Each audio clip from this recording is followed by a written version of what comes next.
Muy buenas noches, bienvenidos a Señales. ¿Qué tal, Patricia? ¿Qué tal, Germán? ¿Cómo estás? Muy buenas noches a todos y estamos con esta información que tiene que ver con la desesperación de la gente en el departamento de Ñembucú por la subida del agua. A lo largo casi toda la República, en el Chaco ni qué decir, en la franja del Chaco ni qué decir, pero como ciudad, como cono urbano de nuestro país, lo más importante es Pilar.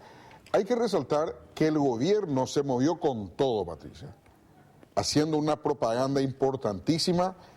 Creo que hasta el INDI se movió en casi todas las instituciones. Vi que el Ministerio de Trabajo inclusive, trataron de demostrar músculo de respuesta a la situación que está viviendo Pilar. Más de 4.000 kilos de alimentos hasta ahora, pero ¿qué dice la gente de Ñembucú? Dice que no alcanza, no es suficiente, hay enojos contra el gobierno, pero sobre todo enojos contra el intendente y el gobernador de Ñembucú, que hoy tuvieron que salir escoltados por policías de la gobernación. Otra cosa que me llamó mucho la atención es que el presidente Marito dijo que disponemos como país 2 helicópteros para asistir a Pilar. 2 helicópteros. Y mencionó que eran del año 1971. O sea, son helicópteros que se usaron en la guerra de Vietnam. Con casi 50 años de vida, esos 2 helicópteros. Y dijo, no tengo que decir, pero voy a decir, tenemos solo 2 helicópteros. Claro, inclusive ya se especulaba de que se querían comprar nuevas naves y la gente dice, no necesitamos eso, ahora necesitamos alimentos, lugares donde quedarnos. 200 ollas populares hasta este mediodía, pero no dan abasto. O sea, es impresionante cómo está sufriendo esa gente. No dan abasto. Tenemos, Patricia, algunos videos de cómo la ciudadanía, el pueblo de Pilar, se fue hasta la gobernación y trató aparentemente de lincharlo al intendente y al gobernador. Ahí está manifestándose. Cristóbal ahí Estete. Ya es enfrente mismo, ya en los pasillos de la gobernación, exigiendo la presencia del gobernador y del intendente de Pilar. Bueno, hay otro momento donde el intendente Cristóbal Estete sale para hablar con los ciudadanos y ahí donde intenta calmar a la gente, pero fue peor, reaccionaron de peor manera, igual con Luis Benítez, que es otra situación que les molestó a ellos, tiene que ver con un video que se filtró, ahí tiene el sonido ambiente y vamos a escuchar.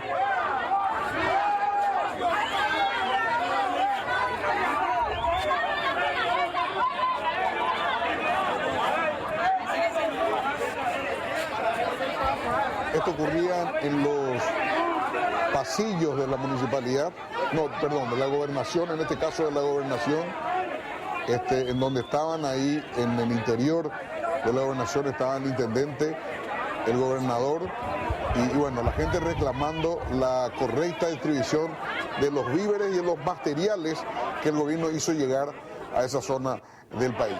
Claro, 8.29 metros amaneció hoy el río.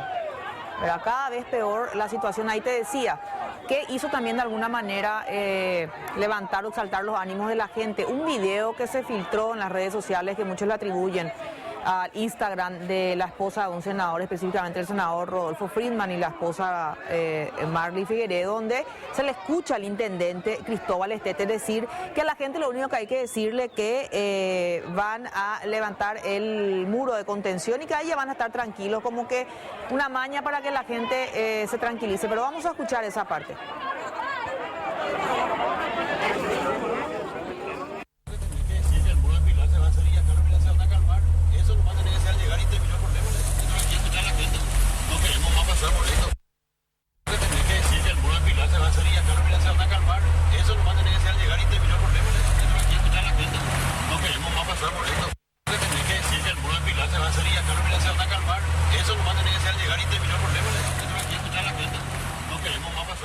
Ahí dice de que vos tenés que decir que el muro de Pilar se va a construir y ahí la gente ya se va a calmar.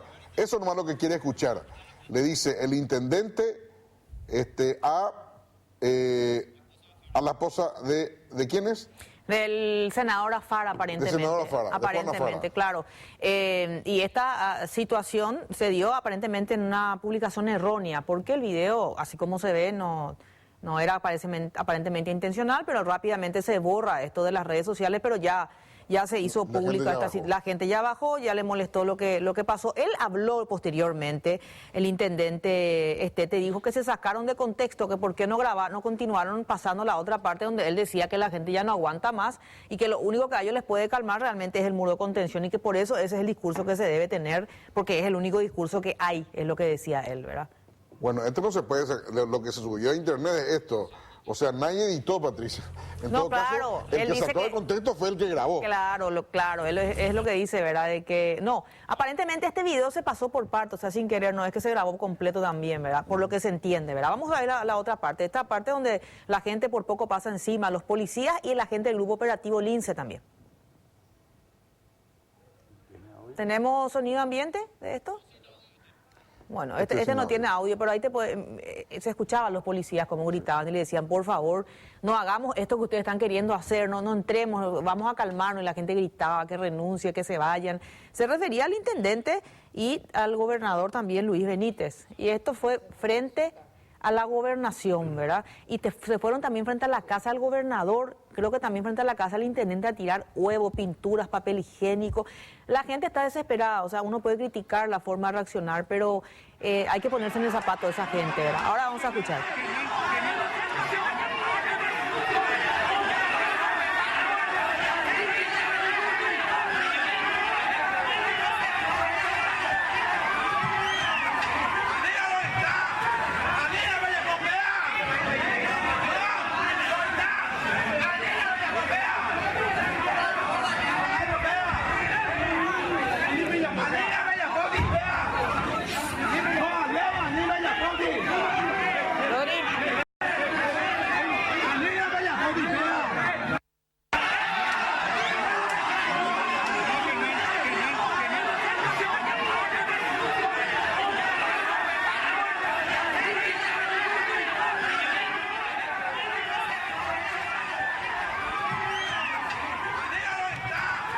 Bueno, y esto es lo que está sucediendo en este momento en el departamento de Ñembucú. Los ánimos no están para nada calmados, la gente sigue como una vigilia frente a la casa y frente a la gobernación de Ñembucú. El gobierno por su parte está haciendo lo suyo, pero ellos dicen no alcanza y ellos inclusive piden la renuncia del gobernador y del propio intendente, ¿verdad? Y en algún momento denunciaban también que el reparto de víveres se está haciendo, se está eligiendo a quién se le va a dar. Yo decía, en esta situación uno puede elegir si se le va a dar a un colorado, a un liberal, a un Ñeteté, a uno honor, se le debe dar a quien vaya y pida estos víveres. Estamos hablando de más de 4.000 kilos de alimentos hasta lo que fue esta tarde. Ahí están gritando eso de la renuncia.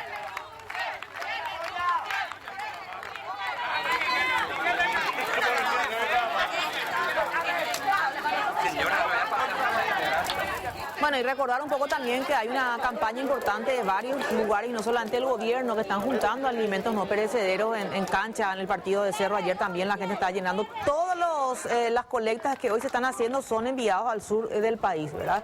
Están pidiendo todo tipo de solidaridad y ayuda, ¿verdad? Veíamos fotografías de niños llorando, saliendo de albergues, saliendo de sus propias casas, ¿verdad? En el caso de las entradas de los partidos también. O de los partidos de fútbol también las entradas, lo que se recauda ahí va a ir también para esa zona del país, ¿verdad? Esto es lo que está pasando ahí, 8.29 metros el río en esa zona. Bueno, hay que resaltar, Patricia, que la lluvia venía entre el viernes y el sábado, es la que ocasionó esta situación a lo largo del país, pero especialmente en Pilar, por el núcleo urbano que esto significa, ¿verdad? A pesar de que Pilar tiene una franja costera, tiene una protección importante. El problema es que se acumuló agua adentro, es como una palangana adentro de Pilar. Por eso es que el gobierno mandó unas bombas y trataba de sacar el agua que está adentro de la ciudad. Sí. Como una palangana prácticamente. Mario Abdo estuvo inclusive ayer por la mañana recorriendo y a la tarde recorriendo toda la zona de Pilar, ¿verdad? Y mostrando lo que estaba haciendo con fotografías, sus caminatas, o sea, estuvo en el lugar, ¿verdad? Y hoy estuvieron varios funcionarios, algunas personas se quejaron de la visita del presidente, que está bien que él vaya y dice, pero que por favor le deje a algunos cercanos que la gente se acerque al presidente, porque de nada sirve que Mario Abdo se vaya y esté rodeado de 15, 20 personas del primer anillo y no permita a la gente que se acerque al presidente. Entonces lo que la gente pide que le dejen, que él hable, porque se notaba, decían algunos, que él quería hablar y de repente se ponía un poco difícil la situación ahí, ¿verdad? El corralito. El famoso corralito. El famoso corralito. Bueno, esto es lo que está ocurriendo en el país, especialmente en la zona de Pilar, la hermosa Pilar, querida prácticamente por todos. En la primera parte del programa vamos a hablar del caso del senador Víctor Bogado. Víctor Bogado mañana tiene una sesión extraordinaria del Senado hay una iniciativa del partido Hagamos, que está acá con nosotros, Tony Apuril, en donde solicitaron el tratamiento de la expulsión de Víctor Bogado del Senado. Tenemos un informe al respecto. A ver, por favor.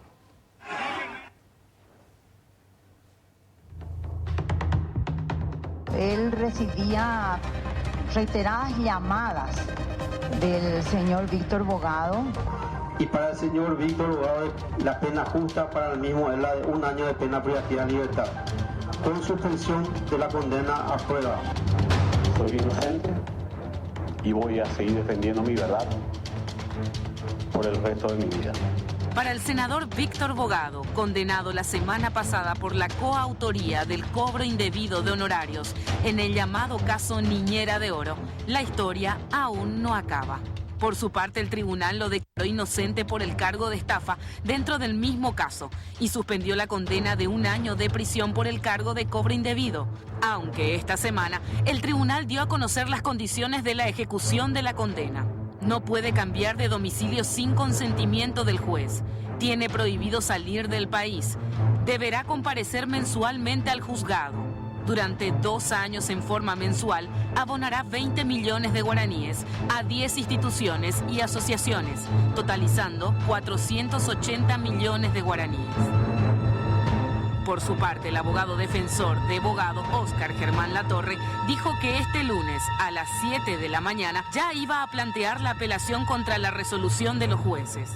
Vamos a ver, lo que tenemos es que esperar de que el tribunal emita el fallo con los fundamentos por escrito y luego lo vamos a imputar. Y yo tengo, por lo menos, la tranquilidad técnica, jurídica, de que esa sentencia es absolutamente nula.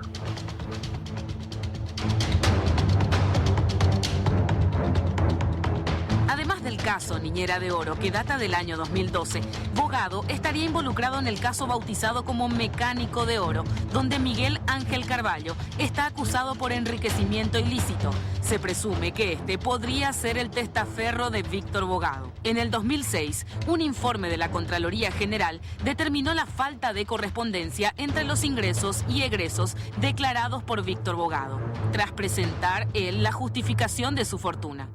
También en el año 2006 se abrió una investigación por lesión de confianza contra Víctor Bogado, por perjuicio patrimonial de 12.900 millones de guaraníes, ocasionado supuestamente a las arcas de Conatel, cuando este se desempeñaba como su titular. Él solicitó su desafuero y luego el caso fue finiquitado.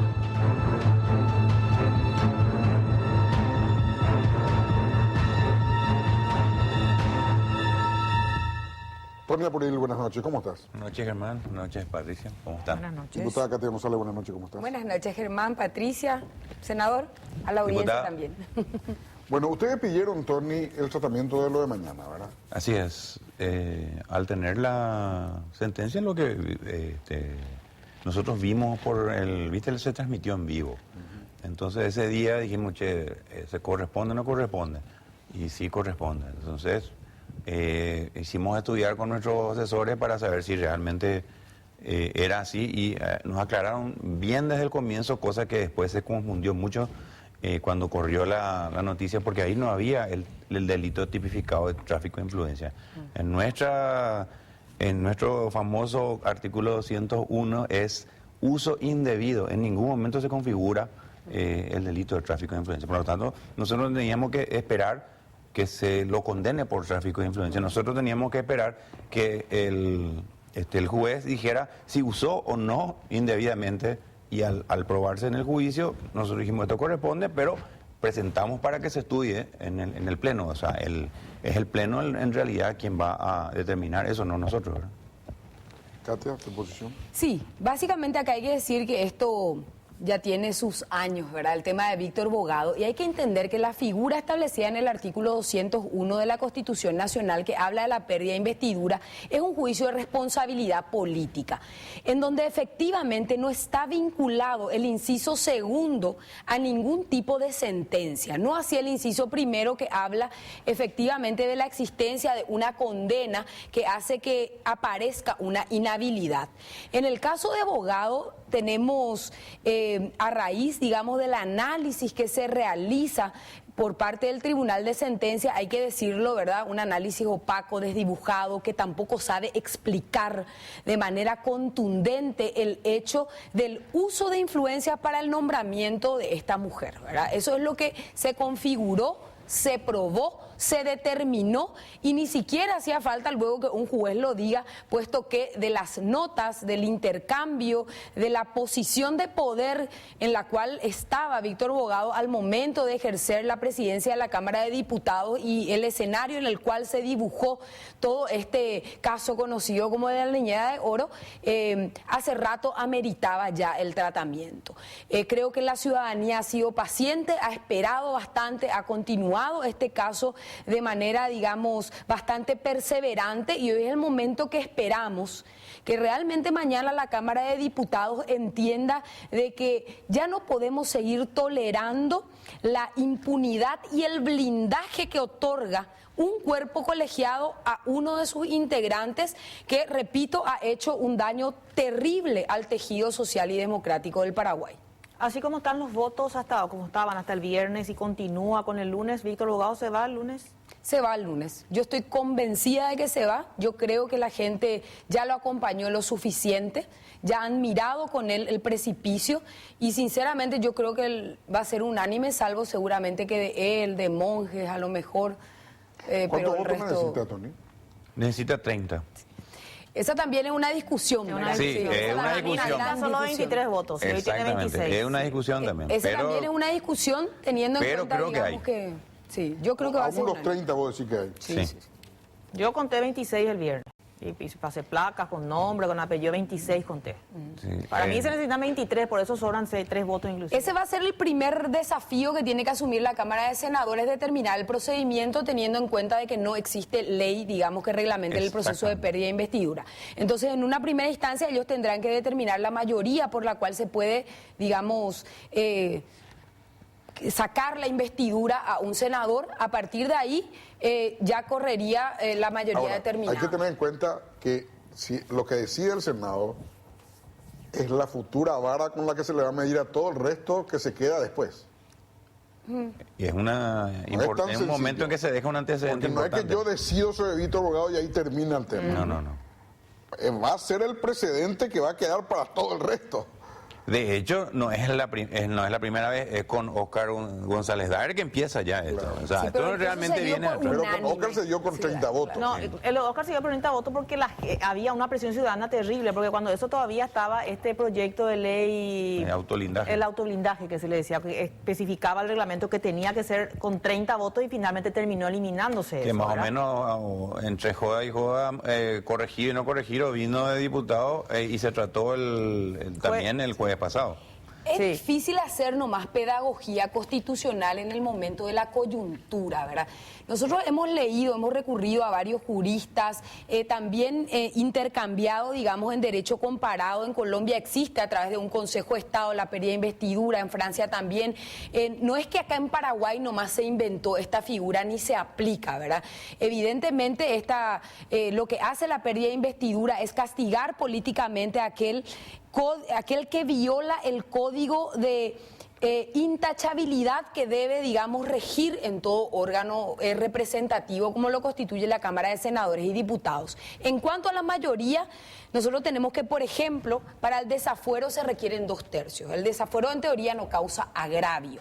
Sin embargo, esa es una mayoría calificada que está establecida en el artículo 191 de la Constitución Nacional. No así la pérdida de investidura. Entonces, ¿cómo estudiamos? Pero se entiende que si no está establecido es mayoría, la absoluta, que es la 23. Claro, pero ahí entra de que el que tiene que interpretar eso son ellos mismos. Efectivamente. Y lo que interpreten, va a ser la misma vara va a venir sobre ellos después. Así es. Y ahora votaron Por eso en el están Senado. queriendo hacer el cambio con la que se llamaba ley de autoblindaje, porque No, de hecho, quieren ustedes- poner ciertas reglas para que quede, digamos, establecido así. Pero dentro de eso, para presentar un pedido, necesitas un quinto de firmas. Hoy en día con 2 firmas basta y sobra para Así que es. ingrese. Así Sin embargo, vamos a necesitar, en el caso de ustedes, en el caso nuestro, 9 firmas. En el caso de ustedes van a necesitar casi 20 y pico de firmas. O sea, se vuelve cada vez un poco más difícil, pero bueno, nosotros nos opusimos, ¿verdad?, al tratamiento. De hecho, venía con errores de nomenclatura inclusive, ¿verdad? Por lo Claro, cual porque teníamos hay que rechazar. reconocer que hoy tanto el diputado como senadores está en esta coyuntura. Vamos a hacer esto por una presión o por convicción o por lo que sea, pero esto no va a venir a nosotros el año que viene. Sí, El mes que viene nos viene a nosotros. no, en Entonces diputados, hay por que ejemplo, verlo tenemos ellos, unos cuantos, ¿verdad? fijar las reglas que después va a venir en contra de ellos. Sí, tenemos unos cuantos en diputados. Tenemos el caso, digamos, de que está siendo investigado el señor Miguel Cuevas, el propio presidente de la Cámara. Tenemos otros colegas también que están con proceso, en el caso de Tomás Rivas también, ¿verdad? Entonces acá tenemos Carlos Portillo, ¿verdad? No olvidarse, ¿verdad?, de unos cuantos diputados que hoy están sometidos a la justicia y que en cualquier momento se puede eventualmente aplicar este procedimiento. Un procedimiento fallido a principios de este periodo constitucional. Ustedes se acuerdan lo de Ibáñez, se rechaza en diputados. O sea que nosotros todavía ¿Sobre nunca... qué votación se rechazó eso? Y se rechazó sobre una jugada que realiza el Partido Colorado. En un principio él dijo, yo no voy a renunciar, entonces ellos mismos presentan, nosotros estábamos juntando las firmas para el libelo acusatorio contra Ibáñez y ahí tampoco hubo condena.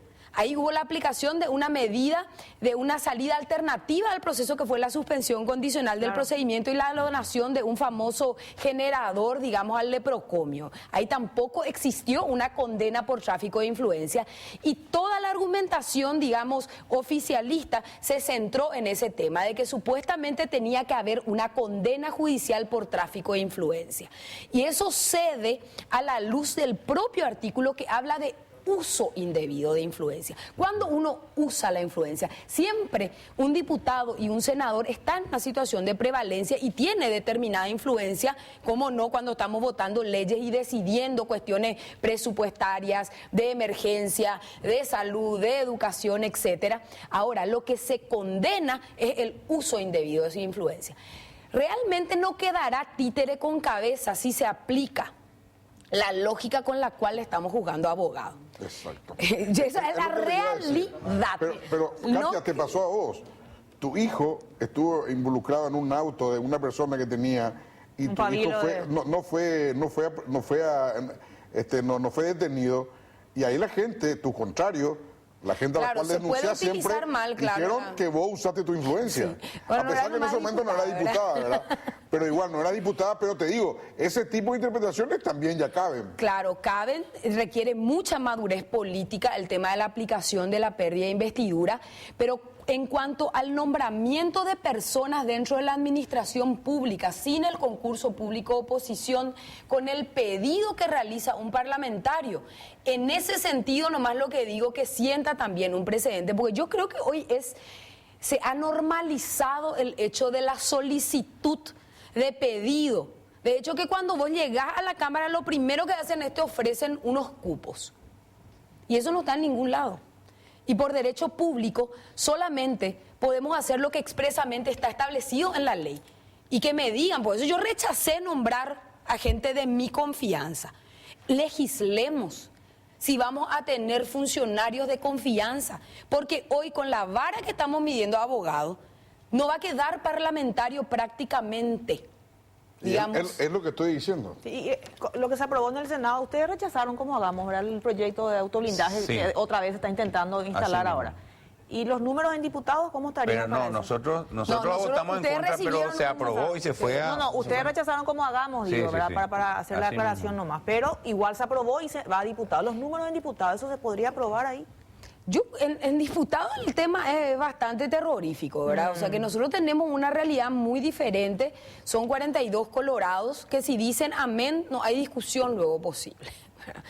Y están últimamente bastante juntitos, entonces hay muy poco margen de maniobra, ¿verdad? Y después tenemos el ala conservadora también del Partido Liberal, que ve casi como un sacrilegio el hecho de quitar la investidura a un diputado electo, entre comillas, democráticamente.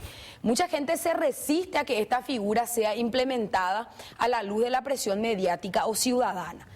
Yo siempre digo, el que nada debe, nada teme, para empezar, y en segundo lugar, repito, no es que cualquiera nomás puede ser echado por esta figura, sino que deben existir las ponderaciones políticas y jurídicas necesarias, como en el caso de Bogado, que se probó categóricamente. El problema es que ahí aparece un actor nuevo, Katia. El actor nuevo es la presión ciudadana. No, por eso, claro. Eso no estaba antes. Entonces, ese actor hace de que la forma que la gente discierne si es o no uso de influencia se altere a favor del sí. Así es. La presión ciudadana tiene mucho que ver, senador, en este caso. Tiene que ver hasta en el Poder Judicial. Claro. O sea, no en todos lados. Es obvio que a partir del momento en que se comienza a manifestar la inconformidad o la insatisfacción ante una situación que la mayoría cree que es injusta, pues comienza a... Eso se viene llevando. No es que ayer nos despertamos y hoy resulta que estamos todos indignados. No. Es una acumulación de años y años de esta ciudadanía que es testigo de una situación que viene juzgando como injusta y que ahora ya no tiene más el mínimo de tolerancia para aguantar, para resistir. Bueno, se le acabó la paciencia y bueno, ese se convirtió en un actor terrible de presión, ¿verdad? Sin lugar a dudas. Inclusive... Y ese sector es muy difícil de domarle. Así es. No, es muy difícil. ¿Cómo le domas a ese actor? No sé. Y hay que buscar soluciones superadoras. Yo eso lo decía desde el inicio. Con la educación. Porque ¿qué es lo que hoy pasa? Inclusive se está usando la vara, digamos, de esta indignación genuina en muchos aspectos para condenar ideológicamente, ¿verdad? A mí me pasó con la ley de paridad, por ejemplo. Yo recibí amenazas brutales por apoyar la ley de paridad. Entonces, tenemos que empezar a madurar políticamente también. Y es un claro ejemplo de lo que pasó en el Senado, porque los mismos que apoyaron la ley de paridad lo apoyaron por la presión ciudadana que estaba ahí, y cuando fue a diputado se trata y vuelve al Senado, los mismos que habían apoyado terminaron sacando el apoyo, ¿verdad? Porque no había gente en la calle, pues, o frente al Congreso, ¿entendés? La importancia de la presión ciudadana radica ahí. Es vital.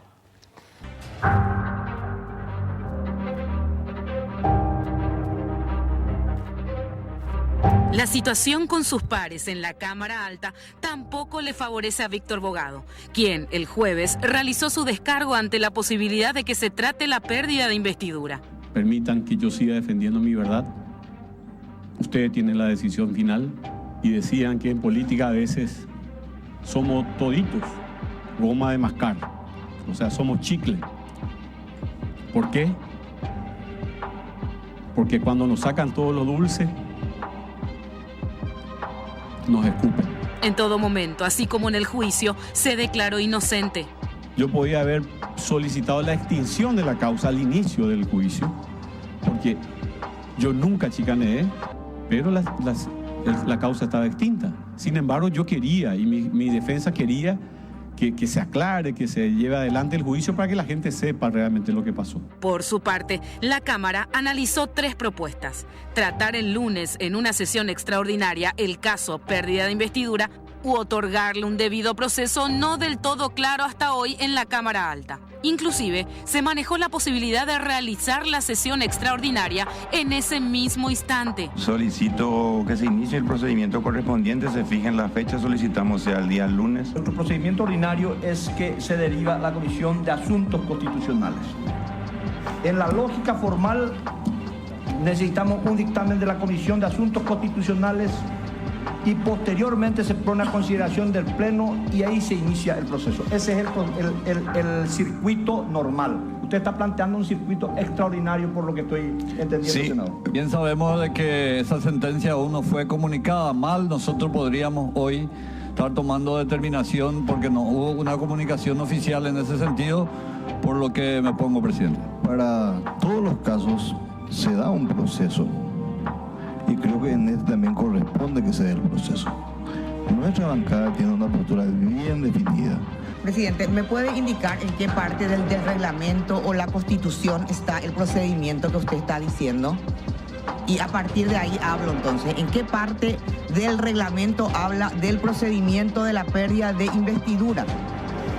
No tenemos establecido, estoy hablando del protocolo normal que se procede en caso de juicio político. Acá lo fundamental es ponernos de acuerdo en el proceso que vamos a seguir y que el proceso fundamentalmente reconozca el derecho a la defensa. Eso es innegociable. Ninguno de los puntos, de los 11 puntos establecidos en el artículo 17 de los derechos procesales no van a ser cumplidos acá. Ninguno. Entonces, vamos a votar. Acá vivo, vamos a levantarnos. Lo que quieren que se vaya, que se vaya. No es nada fácil tomar una decisión de destituirle a un compañero de la sala y de quitarle todo su banca. Para mí no es fácil. Todas las bancadas hemos asumido prácticamente nuestras posiciones al respecto. Finalmente, tras la comunicación por parte del juez a la Cámara sobre la condena del senador, la Cámara Alta tratará este lunes 13 de mayo, en una sesión extraordinaria, la pérdida de investidura del senador Víctor Bogado.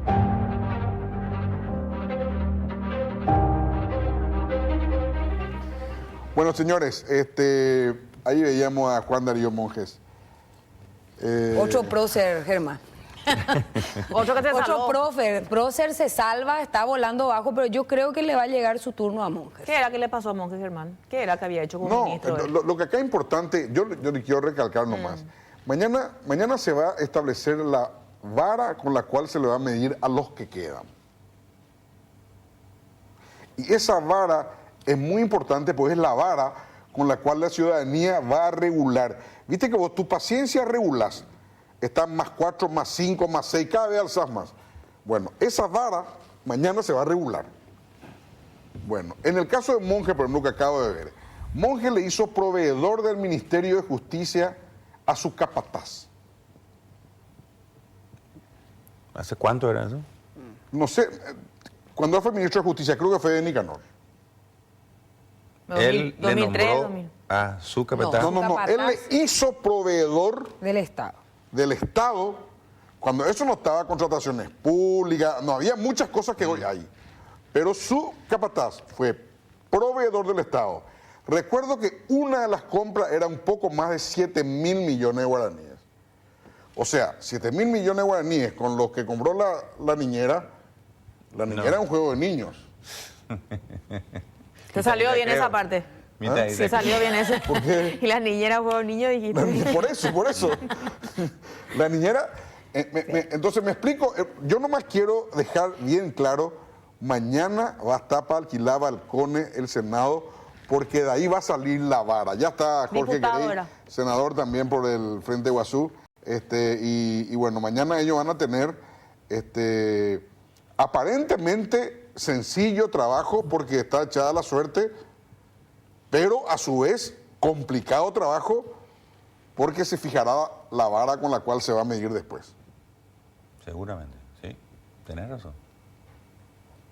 Así va a ser. ¿Él habló con ustedes, Víctor Bogado, en forma privada?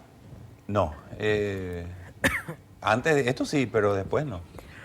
Nos mandamos mensajes, qué sé yo. Me encontré con él en la cámara y me dijo, no, nada personal, yo sé que esto es política, me dijo.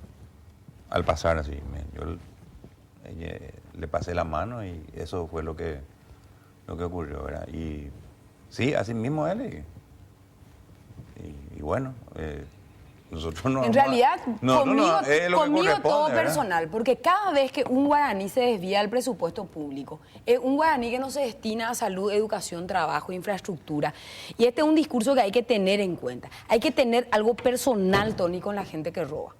Porque es algo personal, porque finalmente es nuestro futuro, es nuestro presente, es el país que estamos administrando el que termina. Por eso es que no es tanto así como nada personal. hay que tener cosas personales con los corruptos porque tenemos que empezar a sanear nuestra clase política. ¿Vos, Katia, llegaste a enfrentarte acá a Sí. Víctor Bogado en Señales? Sí. Creo que fue en el único programa que te enfrentaste a él, ¿verdad? Fue el único programa que él aceptó venir. En realidad varios intentaron, pero vos hiciste un trabajo bastante Bueno, y interesante, pasamos ¿verdad? casi 2 horas. Así Y mismo. fue fantástico porque vos le decías de todo, ella, o sea... A él no un le entraba nivel- bala, él solamente invocaba a Dios, a la Virgen, a su madre, ¿verdad? Un montón de situaciones, ¿verdad? Porque siempre el escudo de la impunidad es un poco utilizarle a la religión, ¿verdad? En realidad la religión no tiene nada que ver en estos asuntos tan humanos y tan materiales como es meter la mano en la lata del presupuesto público. Entonces vos le ves mucho hablando de Dios y cuando habla demasiado de Dios un parlamentario, empiecen a desconfiar. Porque ese está utilizando la religión para justamente no rendir cuentas a la ciudadanía. Porque si es cosa celestial, si es cosa de Dios, ¿qué explicación con lo que le podemos pedir? Si Dios es el que quiere. Entonces, el que usa mucho la religión en su discurso, les puedo asegurar casi con meridiana claridad que es alguien que tiene cuentas que rendir. Y ustedes verán que el discurso de Víctor Bogado cada 3 minutos es Dios y la Virgen. Y de muchos otros próceres que están sentados en el Congreso. Porque la religión te exime. Para vos hay diputados que también tienen que tienen que irse. que tienen que correr la misma suerte de Víctor Pero Bogado. tiene que irse. En Carlos realidad, Portillo. Miguel Cuevas se tiene que ir. Yo ¿Por creo qué? que ¿Por porque qué tiene que Miguel irse Cuevas Miguel ha cometido hechos punibles. Yo no sé qué tiene Miguel Cuevas con la Fiscalía. Porque el tema de Paraguarí, nosotros venimos siguiendo con la Coordinadora de Abogados del Paraguay desde antes que él sea diputado. Su soberbia fue tal que él mismo, en lugar de pasar más o menos desapercibido por sus antecedentes de administrador, vuelve y se empotra nuevamente en una administración. Y ustedes no saben, no solamente lo de Paraguarí, hay que procesarlo por su administración en la Cámara de Diputados. Sí, pero te hablo de pérdida de investidura. Pa. Pero y bueno, y cuando haya eso Pero va a... corrupción no te hace perder la investidura. No, el uso indebido de influencia, por ejemplo, en licitaciones, claro que te hace, porque sería la lógica un poco aplicar. El mal desempeño de funciones. Ahí está peor de todo, es uso de influencia. Pero el mal desempeño de funciones también es parte. El mal desempeño de funciones en realidad no es pasible de pérdida de investidura, pero sí el tema de comprobarse en la imputación la existencia de haber utilizado el cargo para justamente facilitar nombramientos, facilitar licitaciones, apadrinar, digamos, determinadas obras para que pasen, por ejemplo, enfrente a mi estancia el asfalto, ¿verdad? Mientras que todo el resto del país Eso se ya cae. es uso de influencia. Pero yo entiendo de que puede configurarse si hilamos fino y empezamos realmente a establecer reglas entre los diputados. ¿Y qué poder tiene ¿Y él? vos Por qué eso la opinás de Fiscalía eso? no logra sacarlo. no sé La verdad que yo no le conozco a Cuevas así como No, pero ¿qué ella, opinas pero... de eso? De que porque le nombraste a alguien en tal lugar ya tenés que perder la investidura. No, pero una cosa es nombrarle a alguien y otra cosa es lo que está diciendo Katia, que está diciendo el tema de hacer llegar el asfalto a tu estancia es otra cosa, no es nombrarle nomás a alguien dentro de lo que podríamos hasta entender cargos de, qué sé yo, de confianza, qué sé yo, Claro. por ahí se puede salvar, pero una cosa como la otra que estaba diciendo Katia es muy diferente. Pues está ¿verdad? demostrado que usó su influencia para beneficiarse al mismo. Claro, absolutamente. El tema de los pedidos y de las, digamos, esa es una realidad que nosotros tenemos que empezar a cumplir la Constitución. Los nombramientos son escandalosos. En diputados hubo más de 3.000 millones de guaraníes. ¿Ustedes saben lo que es 3.000 millones de guaraníes de cupos políticos? Sin Ustedes saben el concurso, sin perjuicio nada. sin ningún tipo de Y criterio. el perjuicio que se le hace a la carrera del que concursó, Claro. del que se quiere perfeccionar, el que hace sus estudios, el que tiene todo como Pero para... el guardaespaldas de Lugo no gana de entrada, creo que 12, Bueno, y 13 ese millones de otro guaraníes. también, bueno, y hay que ver, todas esas cosas están. Por Sí, eso te digo, gana no, 12 va a millones y no quedar sabemos por qué, por ejemplo. Vamos a gana. quedar sin Congreso ¿Por qué? y sabes ¿Por qué gana 12 millones de guardaespaldas del Lugo? Mejor. ¿Cuál es el...? ningún perjuicio para la O sea, ciudadanía que yo se le digo cierre nomás, ese acá boliche, los yo le puedo camarógrafos asegurar. trabajan domingo. Hoy es domingo, ¿verdad? Sí. Noche, son las 22 con... Ayúdame, 14 Patricia. minutos. ¿Cómo? 14 minutos. 22 con 14 minutos. No ganan 12 millones ustedes. Ah, no, ni la mitad de eso. No ganan 12 millones.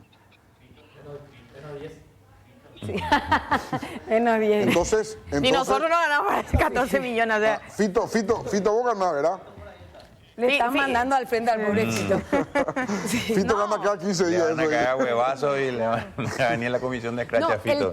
El tema del salario, un poco para hablar, ya que estamos hablando y haciendo un poco de catarsis colectiva, en la función pública es un tema a establecerse.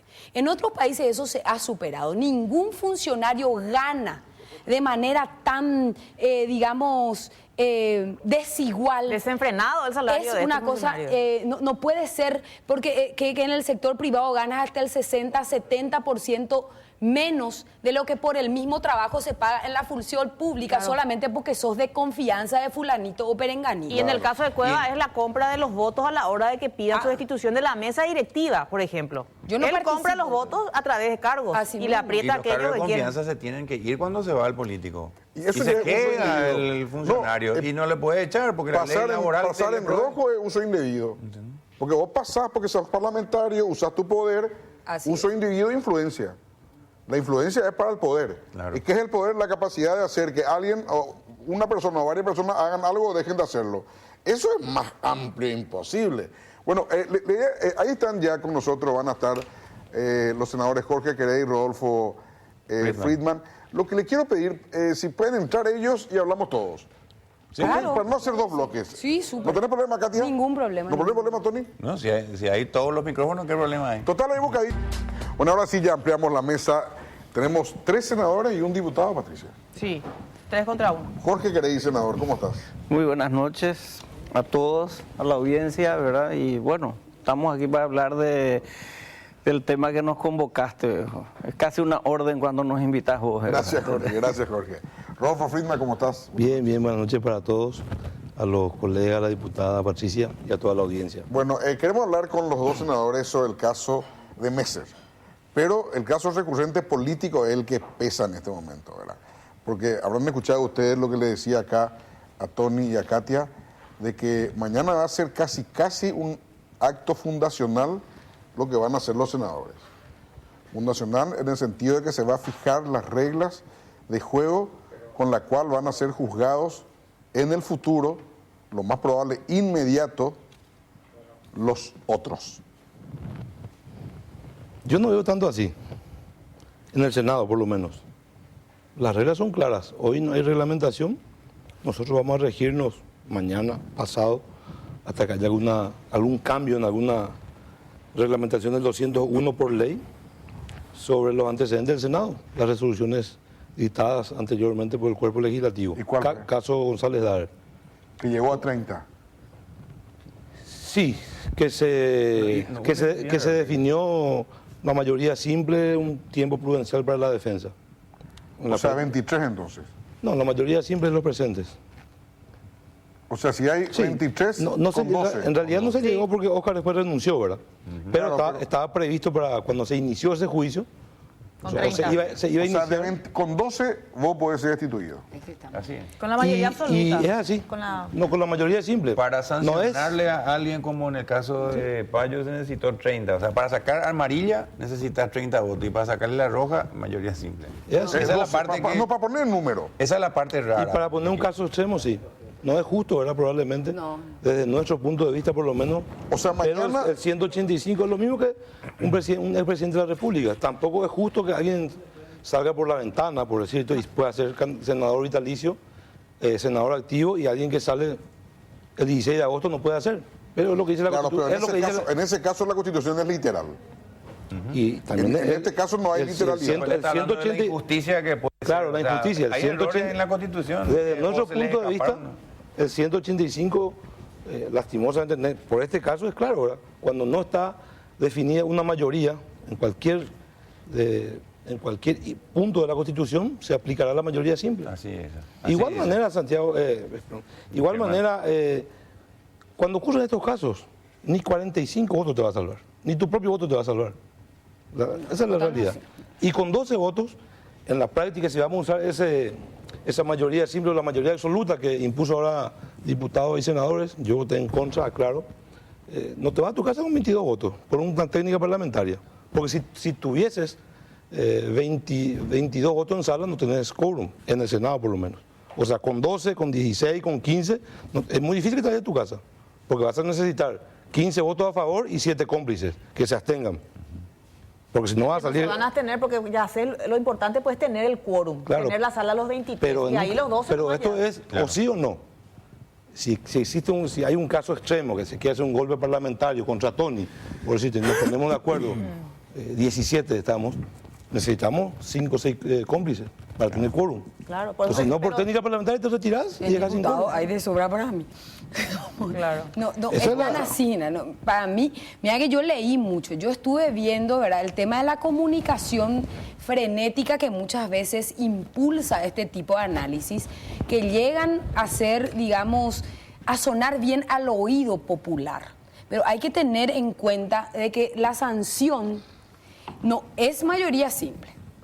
Si bien es cierto, si nosotros vemos, por ejemplo, y analizamos y desmenuzamos bien el artículo 191 de la Constitución Nacional que habla de las sanciones, nosotros advertimos que es mayoría absoluta porque podemos utilizar la figura analógicamente con el tema de la sentencia por inhabilidad que tiene que dictar la Corte Suprema de Justicia para suspender a un senador o diputado, que habla que sería, digamos, la figura analógica.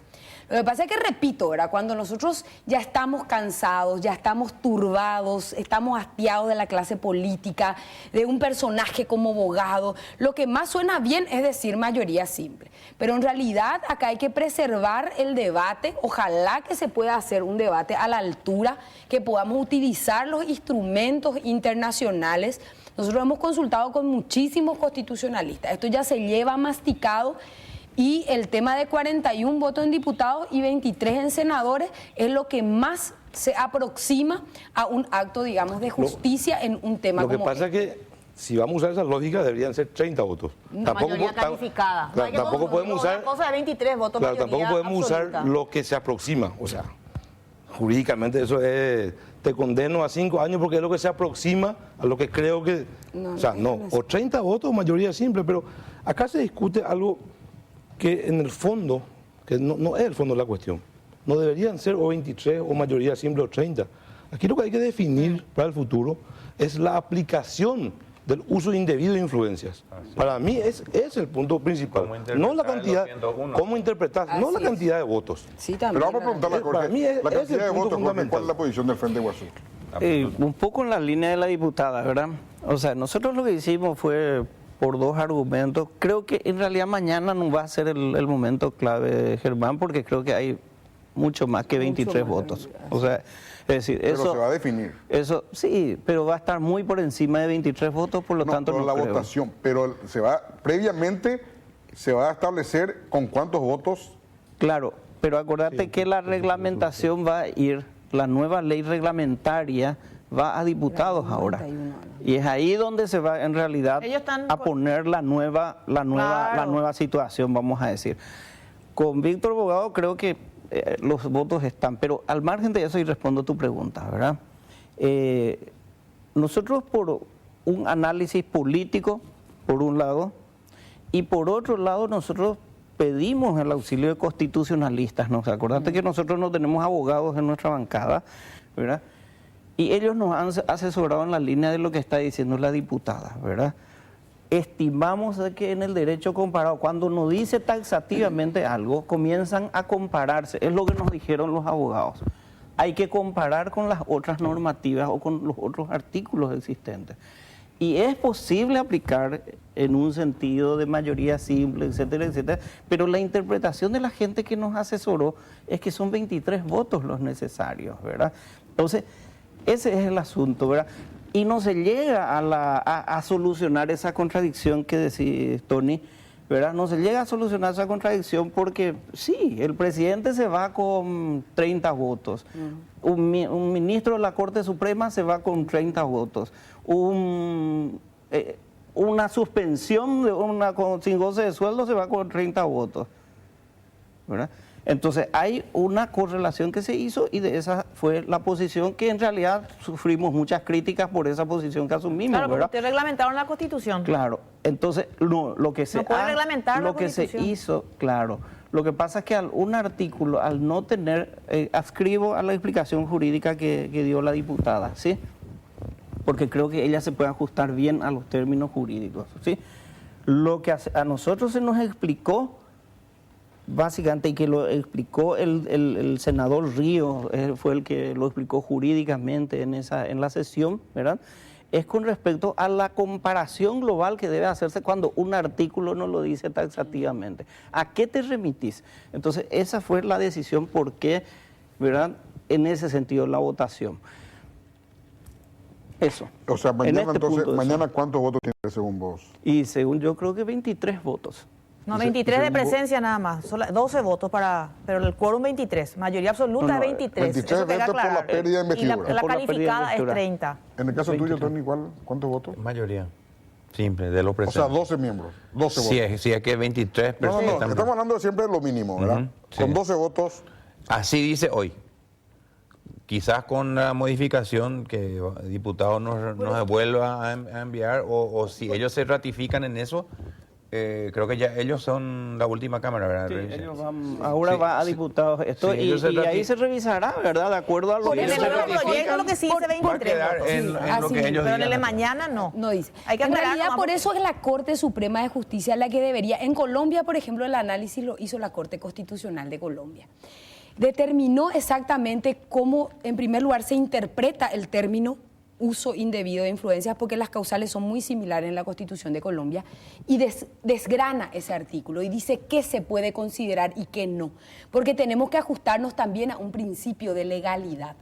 Y eso es lo que no tenemos. Tenemos una corte, o sea que tenemos en realidad 9 cortes, porque cada una actúa en compartimientos estancos, que es incapaz de arrojar una luz doctrinaria en un tema como este, tan difícil, tan delicado, se presta tanto a este tipo de controversias en donde la buena fe ya no existe.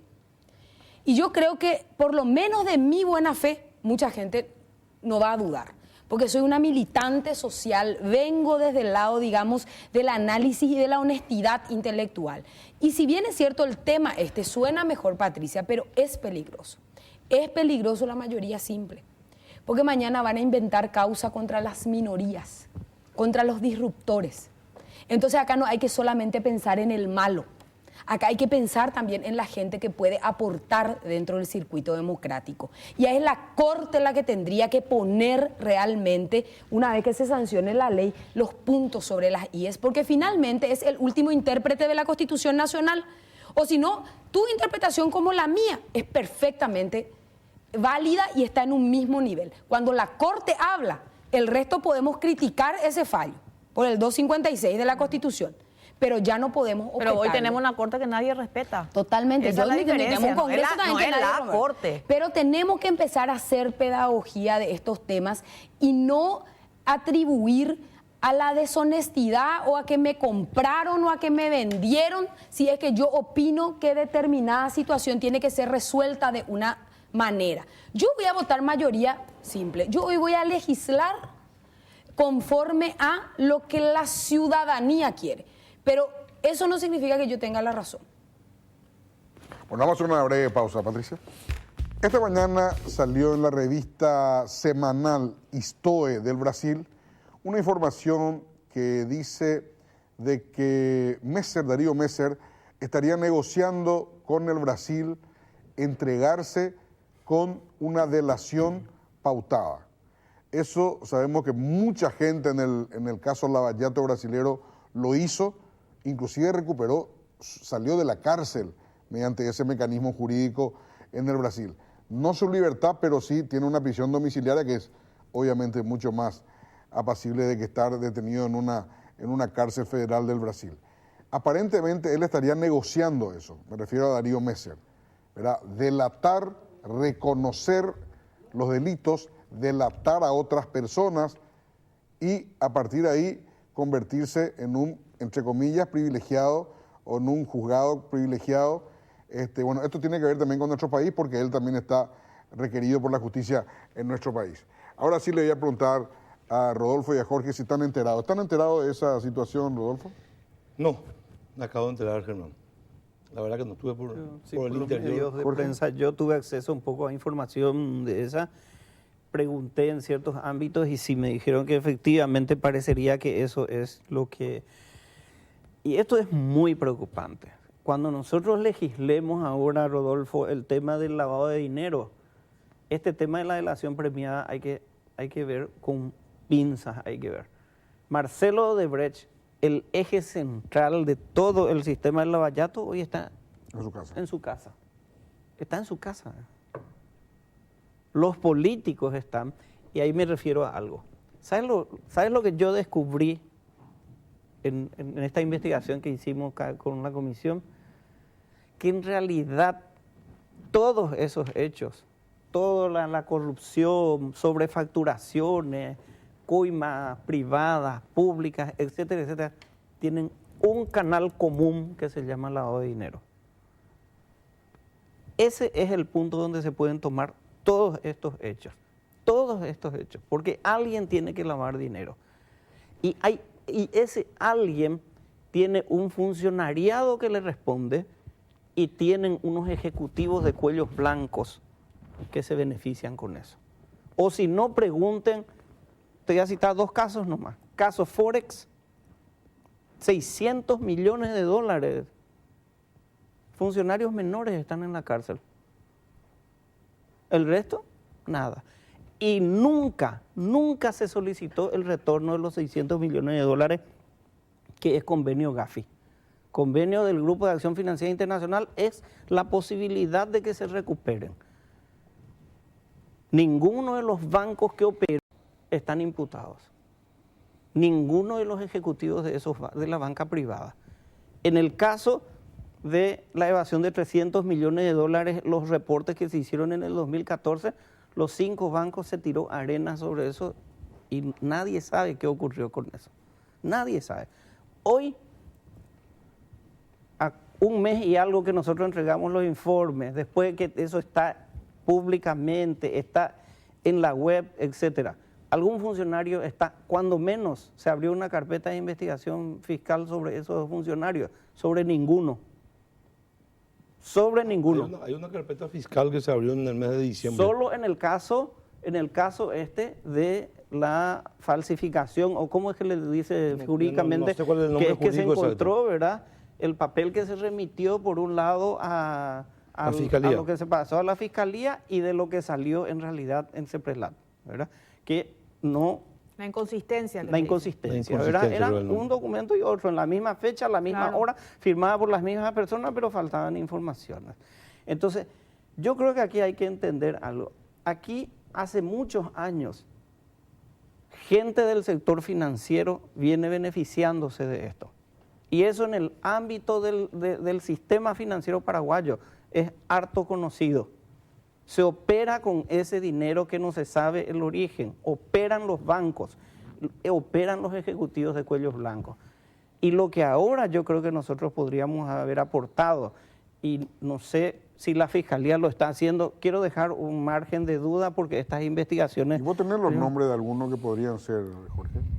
Nosotros, todos los que son las autoridades del Banco Nacional de Fomento, del Banco Central del Paraguay, del Ministerio de Hacienda, de la banca privada, de las cajas, de la casa de bolsa que operó con ese dinero, que no hicieron el debido cumplimiento ampliado, nadie. Los abogados que nosotros en el informe que culminamos, justamente sin personalizar, porque eso corresponde a la Fiscalía decir, este señor cometió este delito. Pero los penalistas que nos asesoraron a nosotros nos dijeron, aquí el tema es que varias de estas personas a cómo actuaron configurarían estos delitos. Está en la parte final del informe. Por lo tanto, el Pleno debe correr traslado a la Fiscalía o la Fiscalía tomar iniciativa propia. Y no está ocurriendo, no sé por qué no está ocurriendo. Cuando menos una investigación, ¿verdad? Por ahí son absueltos, se desestima la causa, pero imagínate que hay una comisión del Congreso de la Nación, hay un informe final, hay un relatorio. Esto amerita por lo menos una investigación de parte de la Fiscalía en general. No significa hay alguien que puede preguntar, son ustedes. Sí, que te investiguen no significa que vos sos culpable. Pero te tienen que investigar. A la Fiscalía General del Estado. Hoy cualquier político que es denunciado por los medios de prensa, hay una carpeta fiscal al día siguiente, me parece muy bien. que te están investigando no significa que sos culpable. Y aquí, como dice Jorge, hay todo un esquema de años. ¿Y por qué no preguntan que debería? No, ahora, en realidad eso no lo hablé aquí con Friedman. Yo creo que hay una partida de pedidos de informe que yo estoy preparando justamente. En realidad ya lo iba a presentar esta semana, pero las agendas están tan terribles que no las pude presentar. Pero aquí hay que preguntar claramente. El ministro del Interior, Juan Ernesto, dijo claramente que no descartaba complicidad de las fuerzas policiales en eso. Cuando vienen los informes, en la parte final de la redacción del informe, Juan Ernesto y la gente de la policía nos informa que no hubo procedimientos para detenerlo a Darío Messer. Y entiendo que pueda ocurrir así, pero lo llamativo es que a un año no haya existido ningún procedimiento. Porque un año, y ahora ya hace más de un año ya, que este tema saltan los pedidos de captura, las órdenes de captura. Y a la pregunta de si tienen la lista de las propiedades que tiene Darío Messer en Paraguay, la respuesta por escrito es que no. Cuando sabemos que tiene estancias en Paraguarí, que tiene las estancias del Chaco, que tiene la propiedad de Canindeyú, etcétera. ¿Dónde le vas a buscar en primer lugar a una persona? ¿Qué le vas a buscar? En sus propiedades. En sus propiedades. Y la respuesta fue de que no se tiene. Entonces, creo que es importante en ese sentido entender de que aquí hay un suprapoder donde el político, el juez, el gente de la fiscalía, etcétera, etcétera, la parte descompuesta de cada una de estas instituciones responde a un poder real que es económico. Aquí es económico el problema. Y aquí, si esto no se lleva y se toma en serio, en realidad un recambio nomás de cuestiones. Aquí va a haber recambio de quién es el jefe de la línea de lo que está ocurriendo nomás. Una pregunta, yo te digo una cosa, y con todo el respeto que me tienen otros países, ¿verdad? Y la relación con otros países, ¿cuál fue el papel de la banca israelí con Darío Messer? Si ahí se traslada de ahí se traslada a Islas Vírgenes, de Islas Vírgenes a través del Citibank se hacen los giros al Banco Nacional de Fomento. Entonces la pregunta que yo hago es, a ver, ¿cómo se hace el debido cumplimiento en esas circunstancias? Y no, el problema es que recorre todos esos circuitos y en realidad, como lo había dicho una persona de una casa de bolsa, ¿verdad? Cuando lo tuvimos en audiencia, me dijo, no, si viene un cheque o un giro CIPAP, viene del Banco Nacional de Fomento, y no, ya lo hizo. Ya no. Pero ustedes son sujetos obligados, le dije yo. Ustedes son sujetos obligados. Cualquier dinero, cualquier inversión, nadie viene con $5 millones en un maletín y le dice cómpreme acciones o cómpreme bonos por este monto. Nadie viene. Todos vienen con un giro bancario, etcétera, etcétera. Y el debido cumplimiento ampliado debe realizarse. Te lo hablo en conocimiento, en sentido práctico que pude construir el conocimiento en este tiempo de investigación. ¿Quién le protege a Darío Messer? Yo creo que tiene una protección internacional. Creo que tiene. Una de las cuestiones que a mí me sorprendió, y he conversado con amigos de la colectividad de Israel, ¿verdad?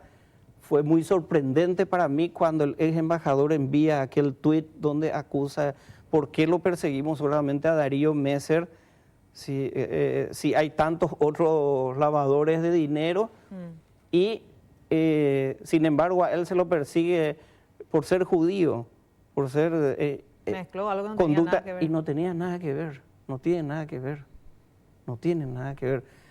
A nosotros no se nos creyó, incluso se tomó en burla, recuerdo alguna autoridad del Banco Central del Paraguay, cuando nosotros le cuestionamos el debido cumplimiento en 7 años que no detectaron. 7 años que no detectaron. Lo que pasa es que y sin embargo, ¿qué ocurre? Cuando el Departamento de Estado dice que el Banco Central, no, ahí explotó la bomba. Entonces, lo que pasa es que el Departamento cuando el Departamento de Estado lo dijo, sí, sí, el Banco Central no cumplió su papel. Patricia, lo que dice Jorge a nivel internacional, entiendo es que hoy, si lavas dinero no usas para el terrorismo, sos bandido bueno. Y si lavas dinero y usas para el terrorismo, sos bandido malo. Y los bandidos buenos no son juzgados. Esa es la realidad. Esa es la realidad. Si vos lavas dinero y no va para el Hezbollah, no va para las armas, para el terrorismo, está en una lista gris, en una zona gris. Sos bandido, pero nuestro amigo. Esa es la realidad en el mundo. Claro, porque eso hay que entender que en los países del primer mundo se tomó la decisión de que luchar contra la delincuencia organizada por los medios de la represión es imposible. Imposible. Entonces ellos cambiaron de foco en la lucha y dijeron, vamos a luchar contra los recursos generados por la delincuencia internacional. Entonces, por eso el tema del lavado y todo es muy importante, porque hoy físicamente no puedes tener esa plata si no metes en el sistema financiero. O sea, hoy es como la diligencia. ¿Por qué la diligencia era muy fácil de atalzar? Porque en un carrito estirado por 4 o 6 caballos, se iba toda la plata de una ciudad. No podían esconder esa plata. Y hoy, 100 millones de dólares, 150 millones de dólares, ¿cómo vas a esconder si no está en el banco? Entonces, le cerrás el grifo a la entrada de los bancos y ¿cómo moves esa plata? Entonces, es lo mismo que yo te diga, Patricia, puedes llevar todo lo que hay en el canal, pero tenés que llevar en tu cartera. ¿Cómo vas a llevar en tu cartera? Claro. No, yo necesito un camión. No, el camión no te dejo entrar. Lleva lo que quieras, pero en tu cartera. Te vas a llevar los micrófonos, vas a llevar así. No vas a poder llevar gran cosa. Entonces, eso hay que entender de que esa es la decisión de los países del primer mundo, es la de luchar contra los fondos que genera la delincuencia organizada. Por eso el lavado es a su vez la actividad más rentable. El lavado conlleva el 40% de los fondos. O sea, si vos ganaste 100 millones de dólares con la delincuencia organizada, 40 millones que te cuesta convertir en legal el resto de los 60. Pero de otra forma, tener los 100 muertos. Sí. Porque no vas a estar con 4 o 5 camiones por La Plata comprando todo lo que hay. Claro. Ahora, ¿a qué instituciones vas a pedir, senador, los informes específicamente de esto que estás preparando ahora? En realidad vamos a pedir algunas cuestiones con respecto a propiedades, con respecto al Ministerio del Interior y la Policía Nacional, ¿verdad? El problema que tropezamos con la Fiscalía es básicamente que es jurisdiccional, ¿verdad?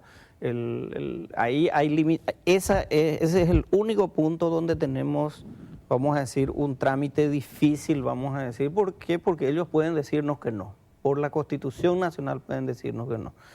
Por eso que va a ser tan importante ahora el debate que se hable con el paquete de leyes de lavado de dinero. Yo estoy ahí en la bancada, a mí se me... Una cosa increíble, ¿verdad? Yo soy médico dedicándome a las cuestiones financieras, ¿verdad? Pero estamos estudiando a fondo, tratando de ver un poco, porque queremos apoyar y vamos a apoyar varias de las leyes. Hay otras que me parece que están muy mal realmente y que rosa, vamos a decir, yo no sé si los empresarios habrán leído estas leyes, pero no creo que hayan leído porque algunas de ellas están penalizando gravemente, ¿verdad?, el movimiento financiero de las empresas. Entonces, el equilibrio de eso es muy frágil. Y lo segundo es el doble rasero que hay que combatir, ¿verdad? Aquí hay que combatir el doble rasero tanto en relaciones internacionales, hay que decirle a los otros países, ¿verdad? O sea, está bien, nosotros vamos a hacer este esfuerzo, ¿verdad? Vamos a hacer este esfuerzo, pero necesitamos que haya esos 600 millones de Forex, la Fiscalía tiene que solicitar el retorno, el juez de la causa tiene que solicitar el retorno de esos capitales. Convenio del Grupo de Acción Financiera Internacional. Y no se ha solicitado después de ¿cuántos años? El caso Forex son 3, 4 años ya que terminó, ¿verdad? Y no se solicitó el retorno de esos 600 millones. Y yo creo pero no va a estar más esa plata. No, eso se pide a donde se remitió la plata. Vos podés pedir. Pero hay que pedir. Pero te pregunto, una de las combinaciones. Y claro, ¿sabes lo que pasa? Ese dinero pasó por algún banco, de ese banco se fue a otro banco y así sucesivamente.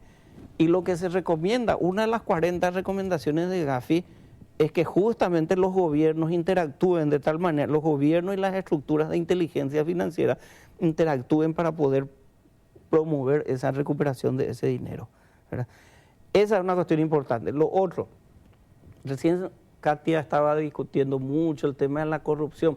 ¿Para qué se hace la sobrefacturación? Generalmente, para la coima. Si un proyecto cuesta 8 millones de dólares, pasa a costar 12 o 15 millones de dólares, es para... Nadie puede llevar a su casa y tenerlo en el ropero ese dinero. Tiene que circular ese dinero. Por eso que es tan importante que nosotros también encontremos unas reglas claras de cómo vamos a manejarnos con respecto al dinero que manejen los individuos, las personas físicas y las personas jurídicas. El famoso 30% que se le conoce El soborno privado está previsto en una de las leyes. Sí. Fíjense, hablando de soborno privado, discúlpame que te interrumpa. Vos fijate una cosa, el doble rasero que se tiene. En el caso del... ¿El doble qué es, Jorge? Doble rasero, doble... Rasero, ¿no? Sí, es una palabra... ¿Doble moral? Doble moral, una doble conducta, una doble... Pues no escuché nunca esa palabra. Decía, ¿qué está diciendo Jorge? Entonces, le voy a preguntar. Te digo, vos, fíjate nomás, en el caso del dirigente deportivo, ¿cómo es que se llama? ¿Nicolás Leos? No. El que está, Juan Ángel Naput. Naput no se fue a Estados Unidos a depositar su dinero ni nada por el estilo. Allá por Suiza, etcétera, depositó su dinero y por el sistema informático que corre a través de Estados Unidos, vos sabés que todas las redes de internet para nosotros vienen por Florida. Nosotros no tenemos línea alternativa de internet. Si los americanos si un día somos tan importantes que podemos crearle un peligro a los americanos, nos van a cortar el internet. ¿Sí? Pero pasó por su sistema. Y entonces ahí la fiscal general del Estado adujo territorialidad.